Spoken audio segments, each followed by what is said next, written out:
하나님 말씀은 디모데후서 4장 18절입니다. 한 목소리로 읽겠습니다. 디모데후서 4장 18절 시작. 주께서 나를 모든 악한 일에서 건져내시고 또 그의 천국에 들어가도록 구원하시리니 그에게 영광이 세세무궁토록 있을지어다. 아멘. 여러분, 지금 우리는 2주 동안 과거형 구원에 대해서 살펴봤습니다. 과거형 구원, 즉 구원 받았다라고 하는 의미를 살펴보았고, 앞으로 오늘과 다음 주는 현재형 구원에 대해서 살펴보려고 합니다. 이런 구원은 하나님이 주셔야 우리가 구원을 받을 수 있습니다. 그래서 인간 입장에서, 내 입장에서 나는 구원 받았다라고 아무리 주장하고 확신해도 그것이 하나님이 주신 것이 아니라면 그 구원의 확신은 가짜입니다. 그건 착각입니다. 구원은 하나님이 주셔야 되는 겁니다. 그 주신 구원을 인간이 받는 겁니다. 어떻게 구원을 주셨냐? 하나님께서는 2000년 전에 예수 그리스도를 보내주셨습니다. 왜요? 우리의 구원을 위해서. 그분이 십자가에 못 박혀 죽으셔서 인류의 죄를 대속하셨고, 십자가로 말미암아 죽으셨고, 부활함으로 말미암아 하나님이 예정하셨던 그 구원이 이루어진 겁니다. 우리는 예수님의 십자가의 보혈이 나의 죄를 씻는 희생 제사였음을 믿음으로 말미암아 이 구원의 여정에 첫 발을 내딛게 된 것입니다. 믿음으로 말미암아 구원의 여정에 첫 발을 내딛었을 때에 구원 받았다라고 얘기하는 겁니다. 이미 구원을 주셨고 구원을 이루셨어요. 그걸 믿음으로 받아들일 때에 구원이 시작되어지는 겁니다. 그 구원이 시작된 사람들은 구원 받았다, 하나님이 나에게 구원을 주셨다, 이렇게 말할 수 있는 겁니다. 과거형 구원은 그래서 구원 받았다라고 표현되어지는 거고요. 이제 현재형 구원은 구원 받고 있다라고 표현하는 겁니다. 구원 받고 있다. 그러니까 구원 받고 있다라고 하는 말은 구원이 현재에도 진행 중이라는 얘기예요. 그러면 구원이 현재 진행 중이다라고 하는 말의 뜻은 무엇인가? 지금도 이루어지는 구원은 무엇인가? 여러분, 모든 일에는요, 시작이 있으면 과정이 있고 과정을 지나 결과가 나오게 돼 있어요. 이건 어려운 말이 아니죠. 당연한 말이죠. 입학할 수 있어요? 과정에 문제가 생기면 졸업 못해요. 입학했다고만 얘기하면 끝나는 게 아니라고요. 시작이 있으면 과정이 있고 과정을 잘 지나야 결과가 주어지는 거예요. 구원도 마찬가지예요. 시작이 있고 과정이 있고 결과가 있어요. 과거형 구원 받은 것이고, 현재형 구원 받고 있는 것이고, 미래형 구원은 구원 받을 것이라는 거예요. 이게 시작과 과정과 결과죠. 과거, 현재, 미래인 것이죠. 자, 구원의 길로 들어선 사람은 당연히 구원의 과정, 구원의 길을 걷게 되어지는 거죠. 구원의 길을 걷게 되어지는 것이 구원의 과정, 현재형 구원을 말하는 거예요.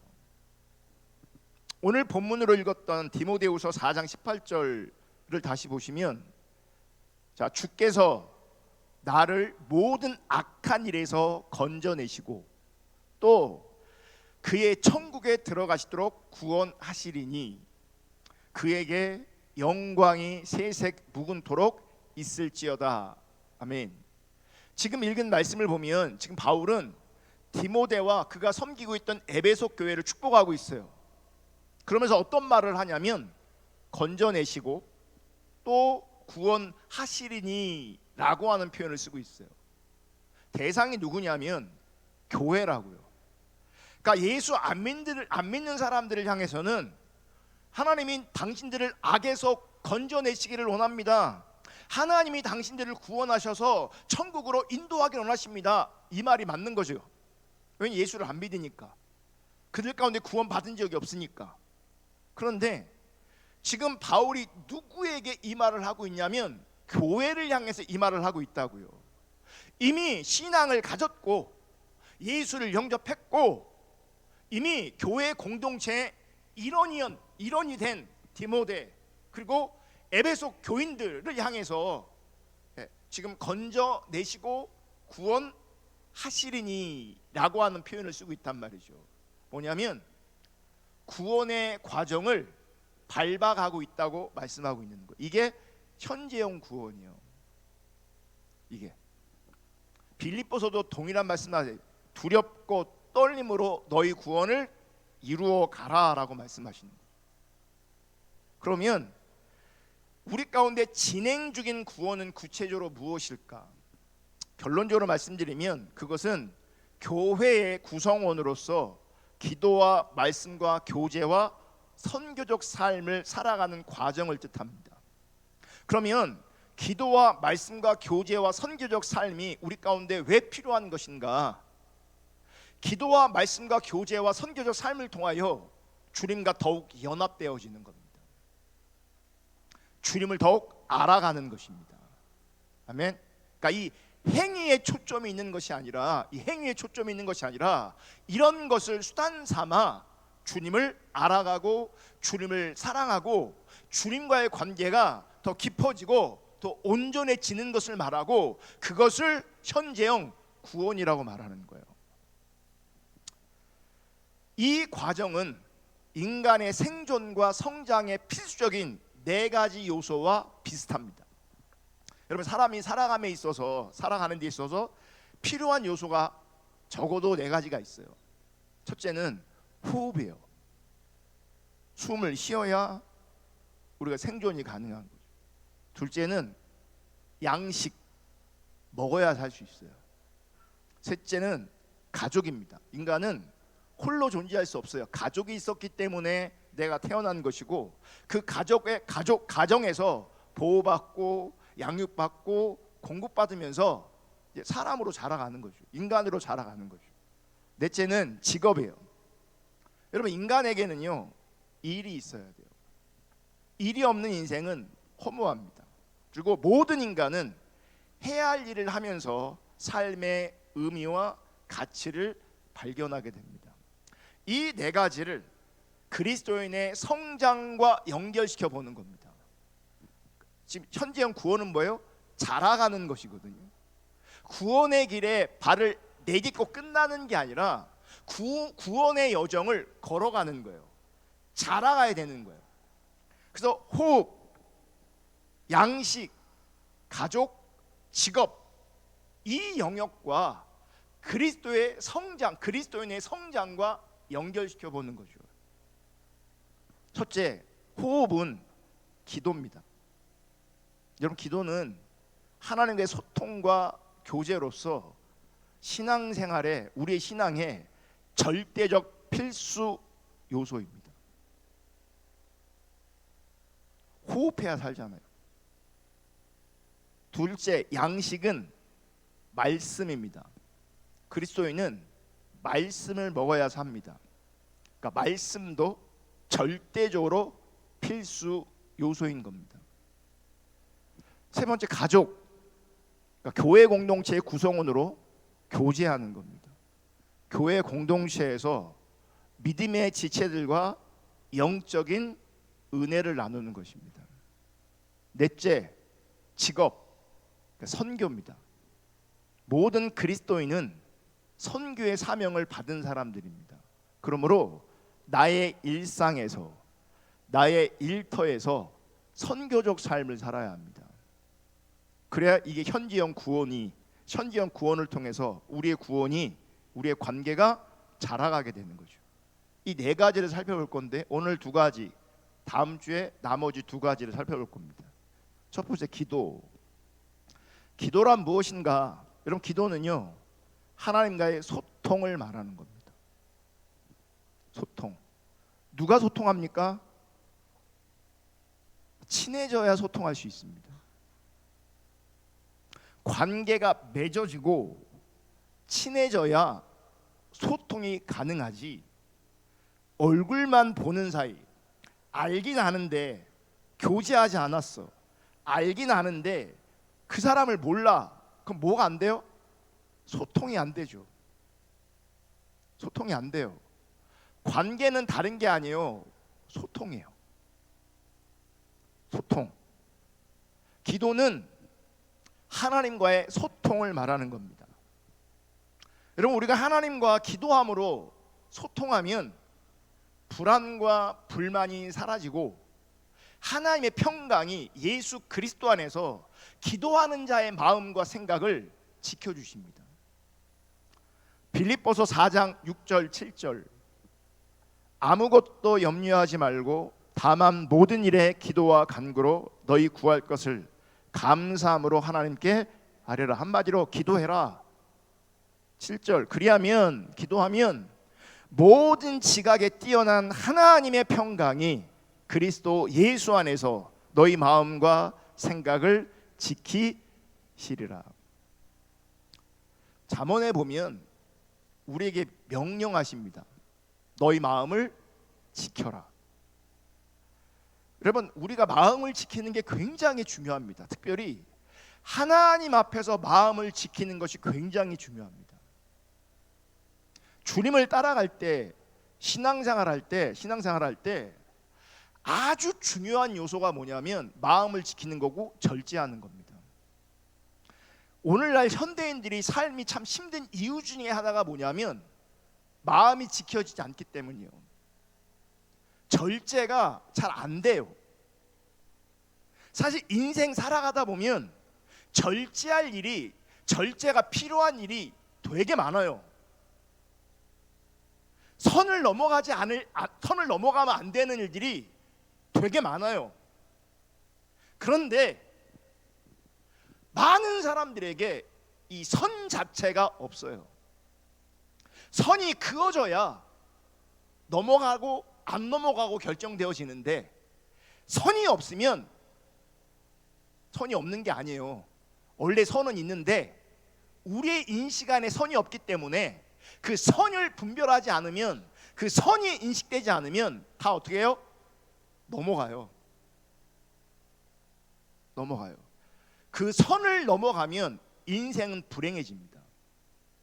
본인은 본인의 행복을 위해서 육신적인 욕구에 충실하는 거거든요. 본능에 충실하는 거예요. 그러다 보면 선을 넘어요. 그러면 어느 순간부터는 부작용이 찾아와요. 그거 내가 다 책임져야 돼요. 책임질 수밖에 없는 상황이 벌어져요. 그래서 선을 넘으면 안 돼요. 근데 선을 넘지 않으려면 마음을 지켜야 되거든요. 절제해야 되거든요. 근데 그게 내 맘대로 돼요? 안 돼요? 안 돼요. 잘 안 돼요. 구약의 말씀을 근거로 해서 너의 마음을 지켜라, 지켜보려고 애쓰고 힘쓰잖아요. 이제 무너집니다. 마음이 잘 지켜지지 않습니다. 하나님이 바울을 통해 말씀하시는 거예요. 기도하는 자에게, 나를 찾는 자에게 모든 지각에 뛰어난 하나님의 평강이 그리스도 예수 안에서 너희 마음과 생각을 지키시리라. 기도하면서 하나님과 소통하는 자리에 있을 때, 하나님을 인식하는 그 자리에서 우리의 마음과 우리의 생각을 지킬 수가 있게 되어지는 거예요. 근데 주님하고 소통하지 않잖아요. 본능이 앞섭니다. 욕구가 앞섭니다. 그래서 선을 넘어갑니다.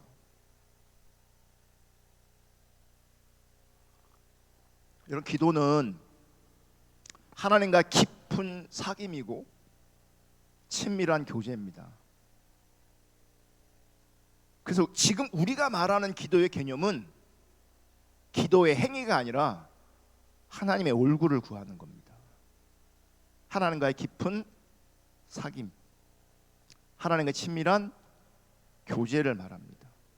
눈에 보이지 않지만 하나님이, 눈에 보이지 않지만 존재하시는 그 하나님을 경험하고 체험하는 시간이 기도의 시간인 거예요. 기도하는 자가 눈에 보이지 않는 그 하나님을 인식하게 된다고요. 알아가게 된다고요.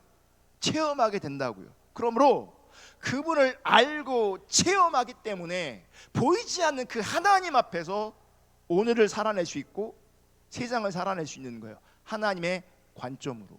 왜요? 하나님을 인식하고 있으니, 하나님을 체험하고 있으니. 누가 체험하고 인식한다고요? 기도하는 자가, 하나님을 찾는 자가. 여러분, 하나님과의 소통은 끊임이 없어야 돼요. 자, 호흡이 기도라고 그랬잖아요. 인간이 생존하기 위해서 절대적으로 필요한 게 뭐예요? 먼저 호흡이에요.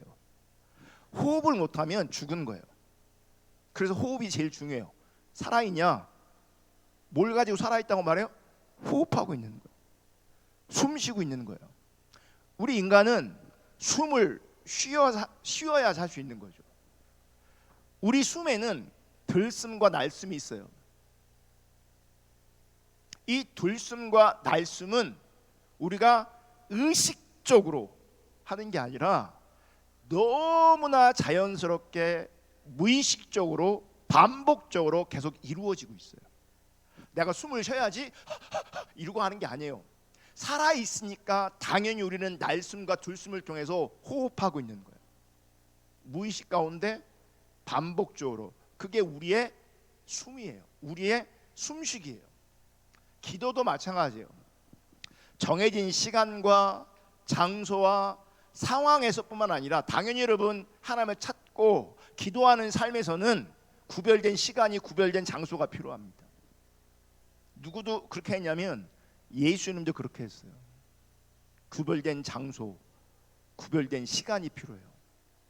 아멘. 구별된 장소와 구별된 시간뿐만 아니라 그 외의 시간에서도 항상 무시로 하나님의 임재 가운데 머물러 있다면, 즉 하나님을 기억하고 하나님을 인식하고 있다면 그분이 성숙한 기도자가 되는 겁니다. 많은 사람들이 기도하되 자기 소원이나 소망을 이루기 위해서 기도합니다. 이게 말 그대로 많은 사람들이 가지고 있는 기도의 개념이에요. 우리가 가지고 있는 기도의 개념은 내 소원이나 내 소망을 아뢰는 게 아니라 말 그대로 늘 얘기하지만 하나님을 찾는 거라고요. 하나님과 사귀는 것이고 하나님과 소통하는 거라고요. 여러분 결혼할 때, 데이트할 때, 교제할 때, 그때는요 이슈가 있어야 만나지 않아요. 목적이 뭔지 아세요? 그 대상이 그냥 목적이에요. 다른 건 부수적인 거예요. 목적으로 만나지 않아요. 같이 만나는 게 중요한 거고 그 만남을 통해서 뭔가를 하겠지만 핵심은 만나는 거라고요. 만남 자체예요. 만남 자체. 기도는 주님과 만나는 것 자체가 소중하고 귀한 거예요. 근데 많은 사람들은 자기 소원이나 소망하는 일을 이루기 위해서 기도합니다. 당연히 기도로 나의 소원과 나의 소망을 아뢰일 수 있습니다. 하지만 나의 소원과 나의 소망만 기도하면 안 됩니다. 하나님의 뜻과 계획에 나를 맡겨야 되는 거예요. 예수님이 그렇게 하셨어요. 마가복음 14장 36절 다 같이 읽습니다. 시작. 이르시되 아빠 아버지여, 아버지께서는 모든 것이 가능하오니 이 잔을 내게서 옮기시옵소서. 그러나 나의 원대로 마옵시고 아버지의 원대로 하옵소서. 옛날 개역 한글은 이르시되 아바 아버지요 이렇게 돼 있는데 아빠라고 바꿨어요. 이걸 안 바꿔도 되는 말인데 다른 걸 바꾸지, 뭐 이런 건 안 바꿔도 되는 거를 우리의 오감에 그냥 아바 아버지가 더 편하거든요. 사실은 아빠 이게 좀 틀린 말은 아닌데, 지금 왜 아바라고 하는 게 우리한테 익숙하냐? 사실 지금 상황이 십자가 앞에서 지금 예수님께서 깊게 고민하고 계시는 거잖아요. 번뇌하고 계시는 거잖아요. 괴로워하고 계신단 말이에요. 그러면서 아버지께서는 모든 것이 가능하오니 이제라도 이 잔을 내게서 옮기옵소서 라고 지금 간청하고 있는 거란 말이에요. 너무 심각한 상황인데 아빠 이렇게 하니까 좀 이렇게 안 맞잖아요. 그런데 보세요, 예수님은 이 잔을 내게서 옮기옵소서 이렇게 말하고 있지만, 그것도 간절하게 하나님 앞에 간청하고 있지만 다음이 중요한 거예요. 그러나 나의 원대로 마옵시고 아버지의 원대로 하옵소서 하시고,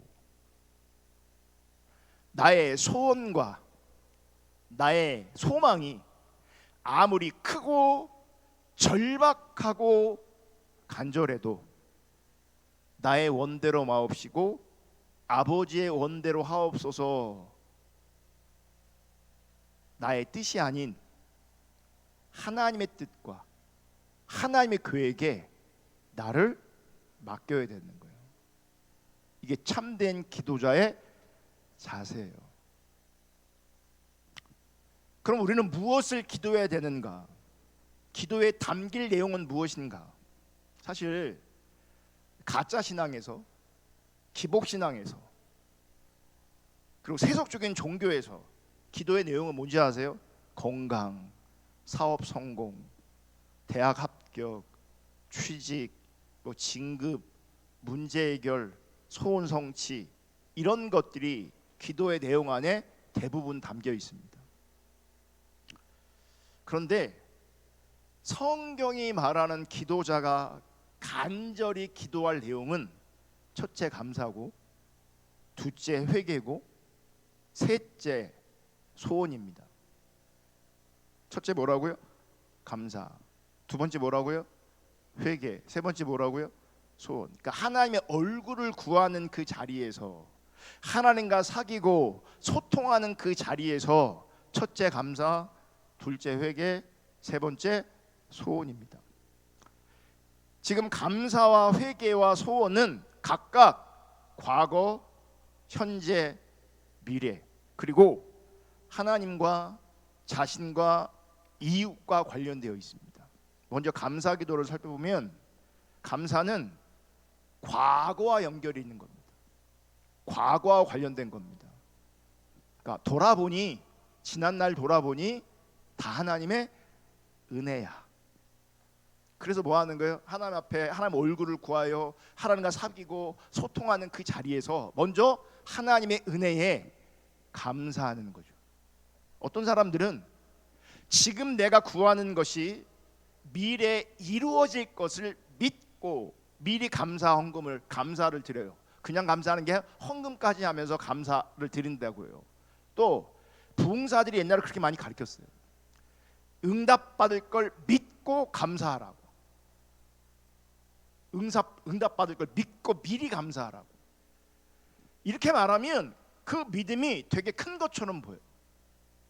그런데 가만히 보면 이런 감사를 가불감사라고 해요. 미를 땡겨서 감사하는 거지.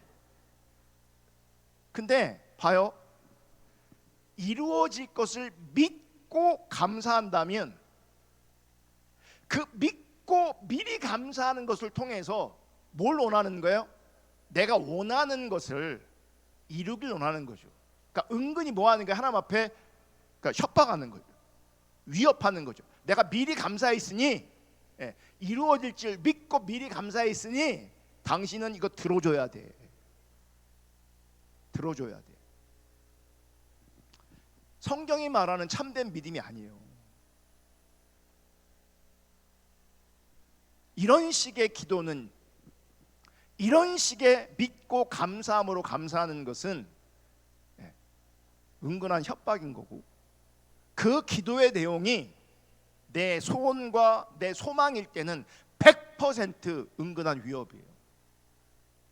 그건 감사가 아니죠. 감사를 이용해서 내 뜻을 이루려고 하는 겁니다. 본디 감사는 지나간 일에 대해서 하는 겁니다. 뒤돌아보니 하나님의 은혜가 너무 커서 감격하여 드리는 기도가 감사의 기도가 되는 거예요. 그래서 감사 드릴 대상은 당연히 하나님이, 왜냐하면 그분이 베풀어 주신 은혜이기 때문에 그분께 감사를 드리는 거죠. 사실 돌아보면 여러분 이렇게 목회하면 누가 성숙한 사람인 줄 알아요? 감사하는 사람이 성숙한 사람이에요. 감사하는 사람이.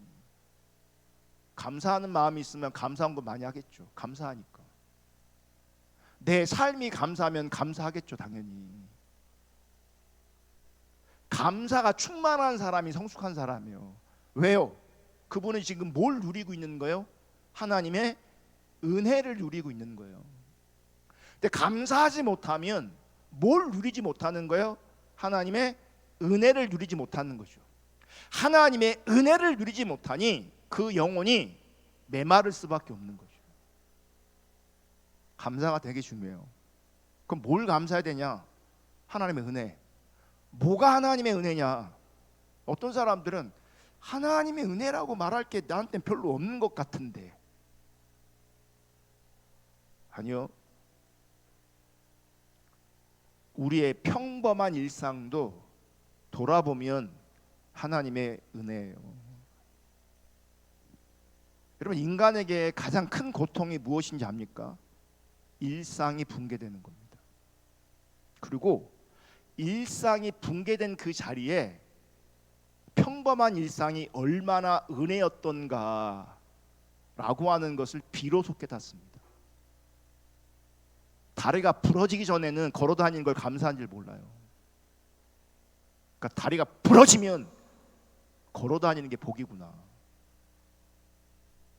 팔이 부러지면 내가 일상 가다 밥 먹고, 당연히 밥 먹는 게 이게 은혜인데 이 팔이 똑 부러져 버려요.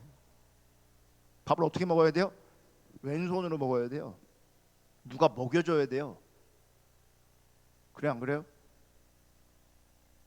우리가 참 미련하고 어리석어서 일상이, 평범한 일상이, 아무런 일이 일어나지 않는 이 일상이 얼마나 큰 은혜인가를 미처 모른다는 겁니다. 우리가 고통을 느낄 때는 일상이 무너질 때요. 일상의 붕괴. 예상치 못한 사건과 사고가 발생하면 당황하고 힘들어하고 고통스러워합니다. 그러므로 별 탈 없는 평범한 나날이 가장 크게 감사할 일인 것을 기억하세요. 아무 일이 없었다면 크게 감사하셔야 돼요. 일상을 살아냈다면, 별일 없이, 별 탈 없이 일상을 살아냈다면 크게 하나님 앞에 감사하셔야 돼요. 병을 치료해 주시는 은혜보다 병에 걸리지 않게 하시는 은혜가 더 큰 거거든요. 우리는 꼭 병들고 나음 받으면 감사헌금해. 왜 건강하면 감사헌금 안 해? 감사를 안 한다고요. 그러니까 미처 하나님의 관점으로 자기의 삶을 돌아보지 못하는 거죠. 그냥 일상은 감사한 일이 아닌 거예요. 사실 감사한 일인데. 그래서 감사는요, 기도 중 제일 먼저 드리는 기도입니다. 우리가 하나님 앞에 엎드릴 때 처음에 뭐부터 하는 거예요?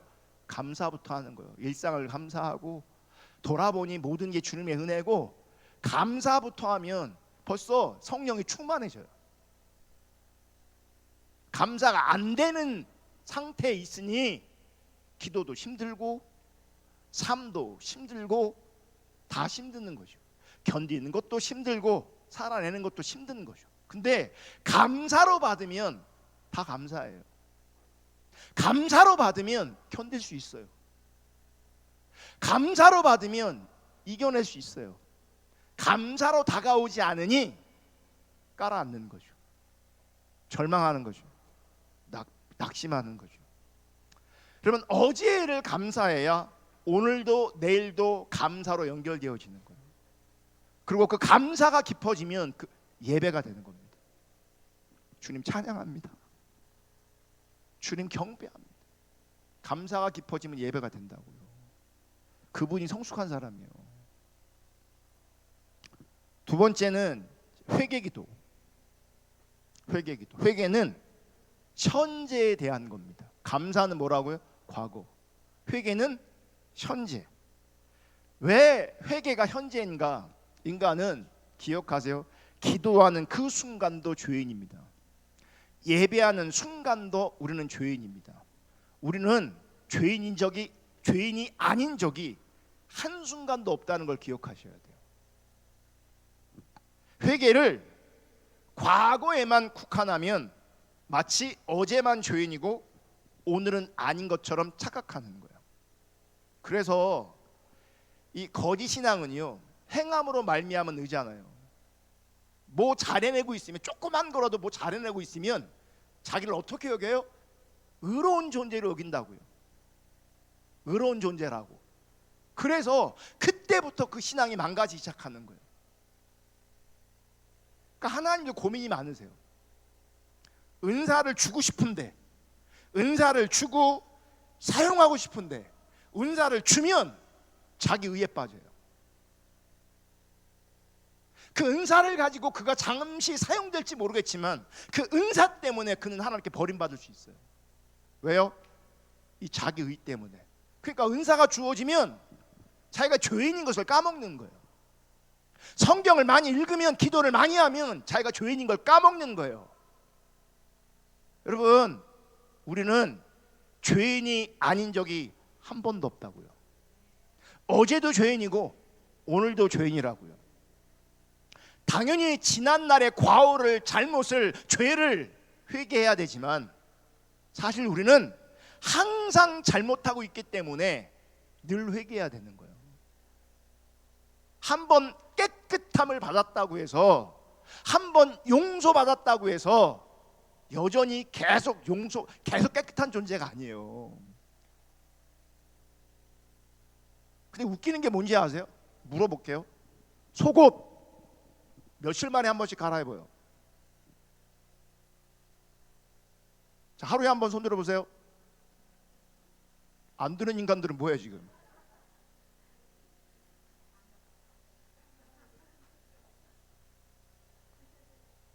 왜 깨끗한 속옷 입었는데 하루에 한 번씩 갈아입어요? 한 일주일 입지. 하루 날 잡고요. 하루 날 잡고 팬티를 빡 깨끗하게 쓰신 다음에 1년을 한번 입어보세요. 그 가능합니까?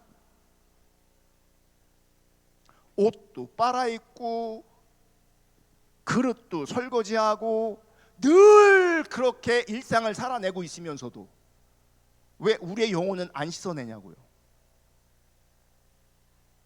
예?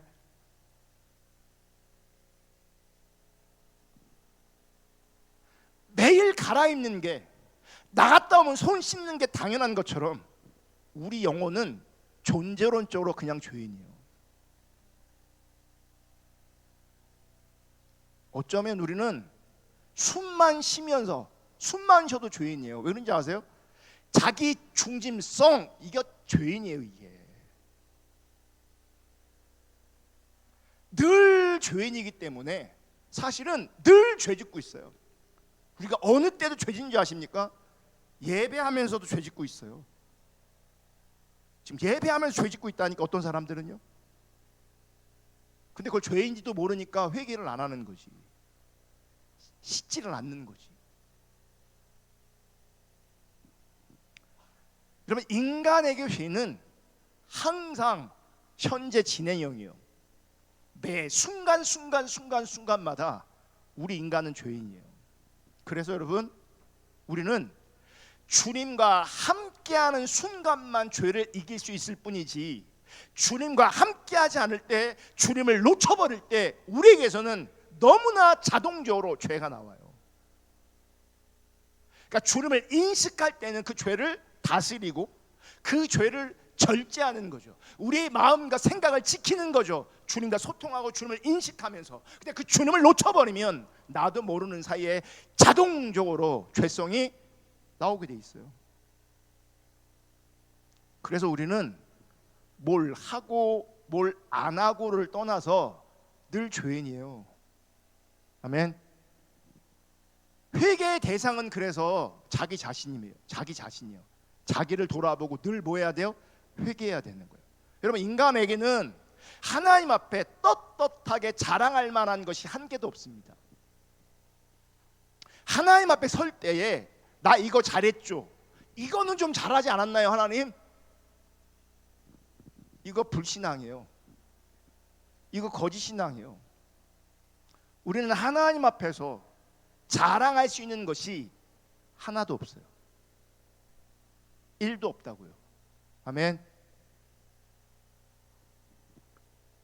여러분, 지나친 자기 비하, 자기 연민은 문제이지만 기본적으로 나는 참 괜찮은 사람 같아, 나는 믿음이 참 좋은 것 같아, 그 사람 진짜 위험한 사람이에요. 하나님 앞에서는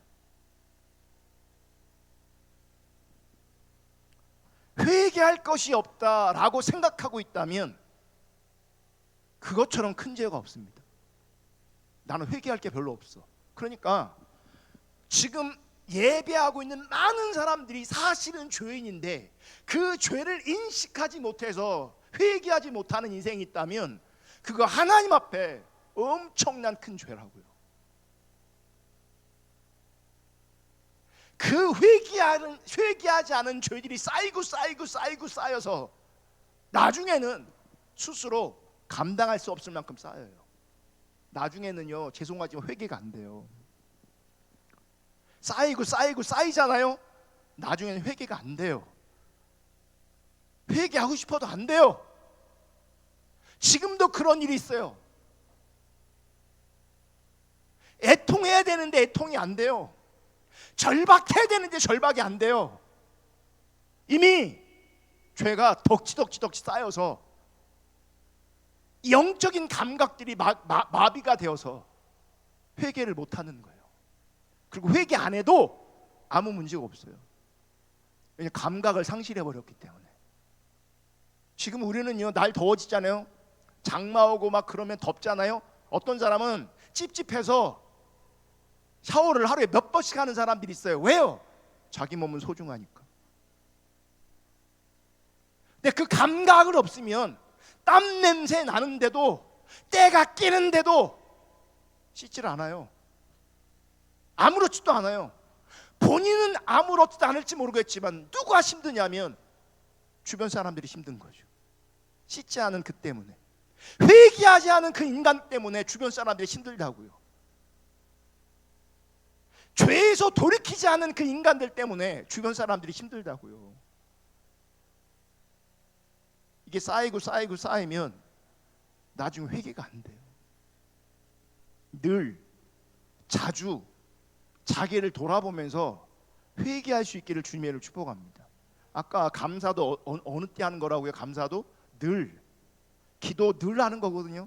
정한 시간에 정한 장소에서 하지만 늘 항상 범사에 무시로 기도하는 거거든요. 그 기도 안에 모두 뭐가 포함되는 거예요? 회개가 포함되어 있는 거죠. 늘 회개하는 것이 성숙한 사람이에요. 그게 지혜예요. 그게 겸손이라고요. 쌓아놓고 하면 힘들어요.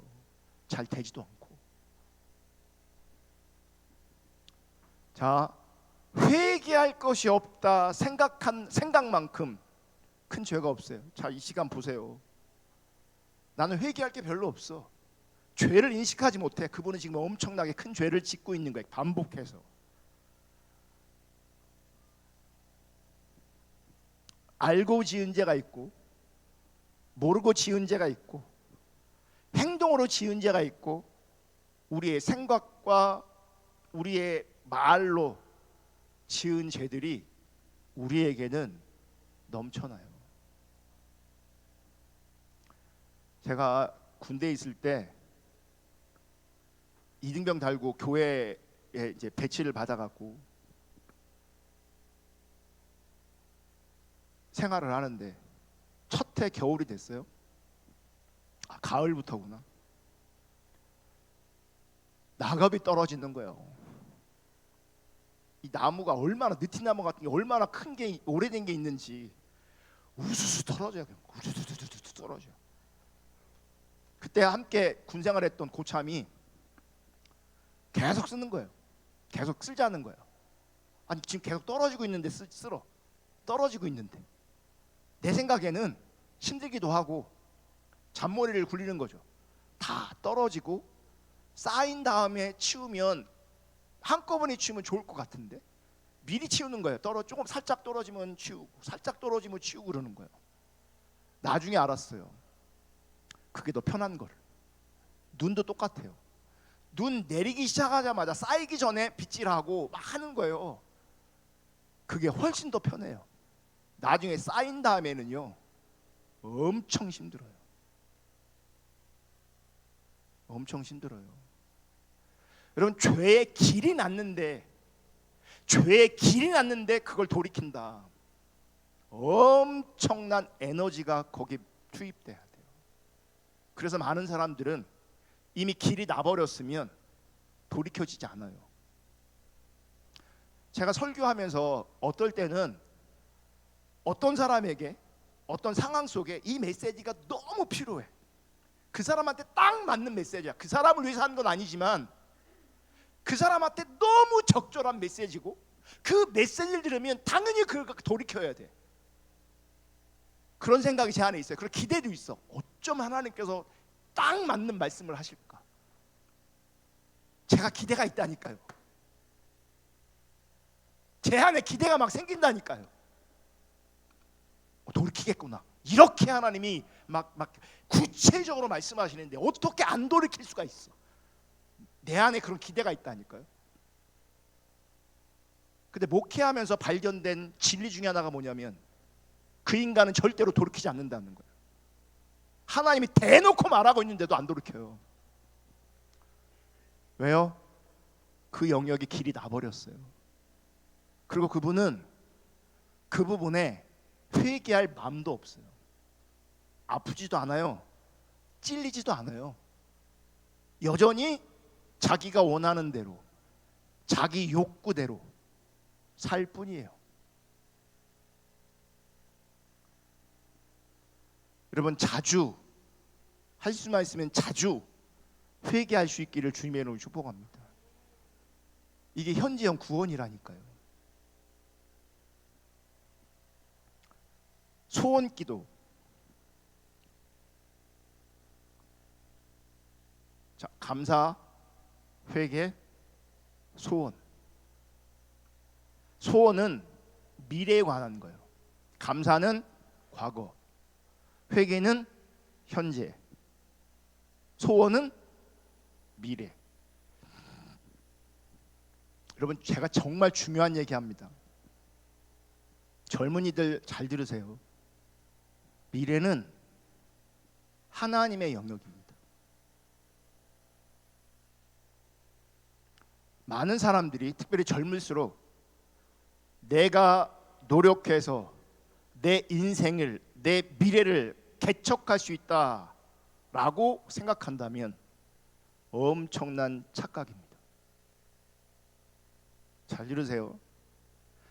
내가 노력해서 내 인생을, 내 미래를 개척할 수 있다라고 생각한다면 그것은 엄청난 착각입니다.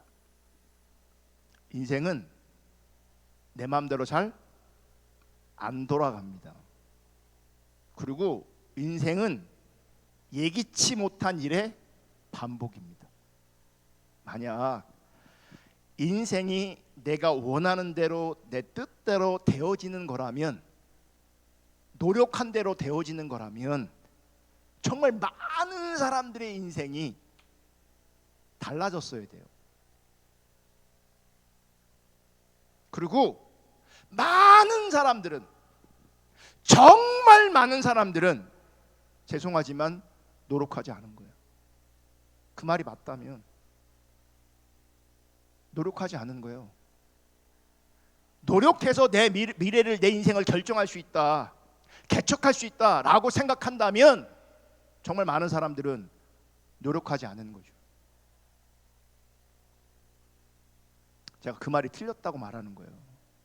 인생은 예기치 못한 일의 반복이에요. 그래서 우리 인생은 살얼음판을 걷는 것 같은 그런 마음으로 사셔야 돼요. 어디가 무너질지, 어디가 깨질지, 언제 푹 꺼질지, 언제 무슨 일이 어떻게 일어날지 아무도 몰라요. 어떤 사람들은 믿음이 아니라 무지에서 마음이 편한 거예요. 별일 있겠어? 이 시간까지 별일 없었는데 별일 있겠어? 아니요, 사실은 우리 가운데 별일이 되게 많았어요. 내가 스스로 노력해서 선택한 많은 것들이 부작용으로 계속 돌아오고 있거든요. 내가 그렇게 심각하게 인식하지 못할 뿐이지. 어떤 결정은 치명적이에요.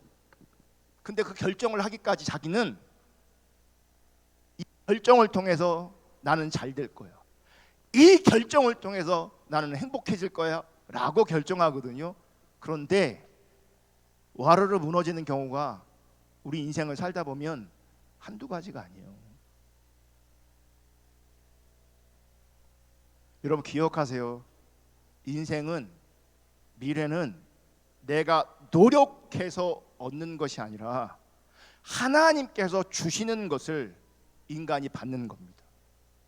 그러니까 우리 믿는 사람들은 하나님이 주시는 것을 받는 인생인 거예요. 그러니까 우리는 하나님께서 주시지 않는 것을 인간이 얻을 수 없는 거예요. 그러니까 하나님이 주신 것을 받아내면서 사는 거예요. 내가 결정하는 게 아니에요. 내가 선택하는 게 아니라고요. 하나님 없는, 하나님 주신 것이 아니라 하나님 없는 자리 내가 선택한 것이 반드시 부메랑으로 돌아오게 돼 있어요. 반드시. 우리가 믿는 사람들이라면 하나님이 주시는 것을 받아야 돼요. 그럼 하나님이 뭘 주시는가를 봐야죠. 여러분, 하나님이 주신 것이 아니라 내 노력으로 만든 것이라면 모래 위에 지은 집처럼 언젠가는 반드시 무너지게 돼 있어요. 바벨탑처럼 언제든지 무너지게 돼 있고 반드시 무너집니다. 왜냐하면 우리 인생 자체가 무너지는 인생이거든요. 안 죽는 인생이 어디 있어요? 결국은 다 무너져요. 죽음 가운데 부활하냐, 죽음 가운데 부활하지 못하냐, 나중에 이 차이가 있는 거예요. 아무리 화려한 인생을 살아도요, 나중에 어느 순간 되면 우리는 과거, 현재, 미래라고 하지만 늘 현재로 살고 있어요. 그래서 과거가 아무리 화려하고 찬란해도 오늘 고통스러우면 그냥 나는 불행하고 고통스럽고 힘든 거예요. 그래 안 그래요? 근데 오늘을 잃어버려요. 하나님 없는 오늘을 살아요. 소원 기도는, 그러니까 우리가 하나님 앞에 하나님 관점으로 하는 소원 기도는 공급하시는 하나님에 대한 신앙 고백이에요. 내 욕망이 아니라 주시는 대로 인간은 얻을 수밖에 없기에 하나님 관점으로 주시기를 소원하는 거죠. 그런데 공급하시는 하나님에 대한 신뢰예요. 주시옵소서 라고 기도하는 것이 부끄러운 기도가 아니라 주시옵소서로만 가득 찬 기도가 부끄러운 기도가 되는 거예요. 아멘. 그러니까 달라고 할 수 있어요. 하지만 달라고만 하면 안 된다는 거죠. 그리고 정말 중요한 거 말씀드리는데, 자, 소원의 대상. 자, 감사의 대상은 누구예요? 하나님. 회개의 대상은 누구예요? 자기. 소원의 대상은 누구예요? 이웃이에요. 이웃이에요. 자기라고 하면 그게 자기중적인 거예요. 소원, 내 소원이 아니라 이웃의 소원을 위해서 기도하는 거예요. 물론 자기의 문제를, 자기의 소망과 소원을 당연히 하나님 앞에 아뢰일 수 있죠. 근데 기억하셔야 돼요. 반드시 이웃을 잊어서는 안 돼요. 성숙한 신앙일수록 자기가 아니라 이웃이에요. 첫째 계명이 뭐예요? 하나님 사랑. 둘째 계명이 뭐예요? 이웃 사랑이에요. 거기 자기 사랑이 없어요. 그러니까 진짜 여러분 자기를 사랑하는 사람은 우선 하나님을 사랑하고요, 진짜 자기를 사랑하는 사람은 이웃을 사랑하는 거, 그게 자기 사랑하는 거예요. 근데 우리는 하나님 사랑 빼고 이웃 사랑 빼고 자기만 사랑해. 그게 거짓 신앙이고 그게 타락한 인생인 거예요. 그리고 그런 인생은 스스로 내 인생을 노력해서 개척해서 성공으로 행복으로 갈 수 있다고 생각하지만 사실 자기 중적인 인간이 살아가는 인생 가운데는요, 그 참된 평안, 참된 행복 없어요. 없으니 이 몸뚱아리만 기쁘게 하려고 하는 거예요. 맛있는 거 먹고 좋은 거 보고 거기에 매여버리는 거예요. 지나가면 아무것도 아닌데. 아무리 맛있는 거 먹어요, 똥 된다고요. 저는 똥 싸면서 묵상해요. 인간의 결국은 똥이구나. 살려고 아무리 먹어도 결과는 뭐예요? 똥이에요. 저는 화장실 가서 똥 싸면서 이렇게 은혜 받아요. 인간 별거 없어요. 다 똥 들어있고 다 똥 싸는 존재예요. 아무리 이쁜 옷을 입어봐요, 그 속에 똥 들어있고요, 똥 싸는 존재예요. 인생 별거 없어요. 하나님 사랑하고 이웃 사랑하며 살 때 그 속에 참된 만족과 참된 의미와 참된 행복이 그 속에 있다는 걸 기억하셔야 돼요. 내 문제에만 몰입해서 다른 사람을 위한 기도를 소홀히 한다면 그분은 진짜 기도할 게 없는 거예요. 자, 보세요. 어떤 사람은 기도를 오래 하잖아요. 그죠? 근데 자기 기도만 하면서 오래 한다면 그건 정말 자기 중심으로 충만한 사람이에요.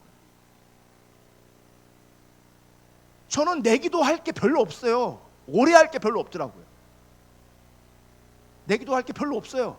근데 제가 다른 사람들을 위해 기도하면 벌써 많잖아요.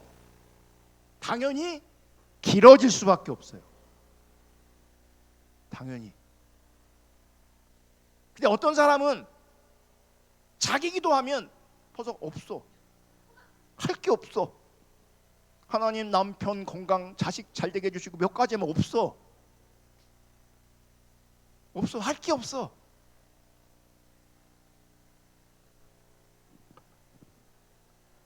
자, 여러분 생각해 보세요. 10명의 사람이 있는데 각자 자기 문제만 놓고 기도한다면 자기를 위해 기도하는 사람은 자기밖에 없는 거죠. 10명이 다 자기만을 위해 기도하면 나를 위해 기도하는 사람은 한 사람밖에 없는 거죠. 자기밖에. 하지만 10명이 서로를 위해 기도한다면 나를 위해 기도하는 사람은 나 빼고 9명이나 되는 거예요. 이게 하나님 나라의 원리예요. 이게 오늘날 하나님 없는 사람들의 특징은 자기 기도도 자기가 못해요. 그런 사람이 남을 위해 기도한다고요? 가능하지 않죠. 그럼 보세요. 어떤 인생은 기도 없는 인생이 되는 거예요. 기도는 호흡인데 나를 위해 기도하지도 않고 남을 위해 기도하지 않아. 기도가 있는 거예요, 없는 거예요? 없는 거죠. 그 영혼은 살겠어요, 죽겠어요? 당연히 죽겠죠. 왜요? 호흡하지 않으니. 우리 인생 가운데 제가 너무 가슴이 아픈 이유는 그리고 목회하며 정말 힘든 이유는 나는 살리고 싶은데 숨 쉬지 않는 거예요. 숨 쉬지 않는 거예요. 숨 쉬려고 하지 않는 거예요. 하나님 앞에 호흡하지 않는 거예요. 그러면 죽는데. 하나님의 은혜로 그런 분들은 겨우 이게 심폐소생술 같은 거 막 눌러 전기로 퍽퍽 해갖고 가끔씩 숨이 돌아오게 만드는. 병원에서 숨이 멎어서 심폐소생술 해갖고 팍 하고 전기로 퍽 해갖고 살려놨어. 그 인생이 뭐 할 수 있어요? 지금 살아난 인생이 호흡이 끝났다가 호흡이 돌아온 인생이 지금 뭐 할 수 있냐고요. 전기 충격기 가지고 겨우 살려놨으면 그분이 뭐 할 수 있냐고요. 아무것도 못해요. 그리고 사람들은 그에 대해서 아무것도 기대하지 않아요.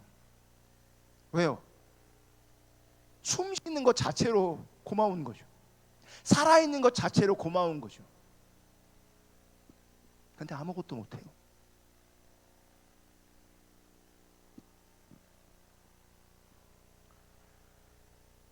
여러분, 기도할 때 하나님 앞에 감사하시고 회개하시고 이웃을 위해, 그들의 소원을 위해 기도하세요. 과연 내 소원을 위해 기도하면 그 탐심일 수 있잖아요.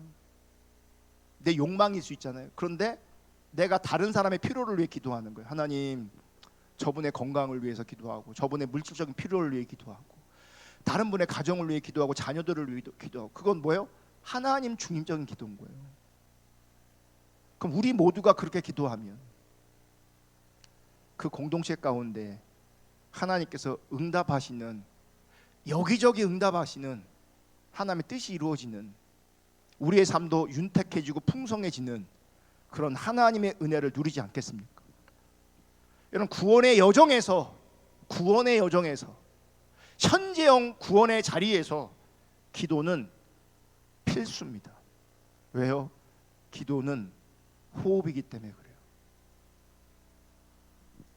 숨을 멈추면 죽듯이 기도를 멈추면 위험합니다. 영적으로 죽어갑니다. 영적인 기력이 쇠할 수밖에 없습니다. 어제의 일을 하나님께 감사드리고 오늘 부끄러운 수술의 모습을 늘 회개하고 내일도 하나님의 은혜가 고통받는 이웃에게 나타나기를 기도해야 합니다.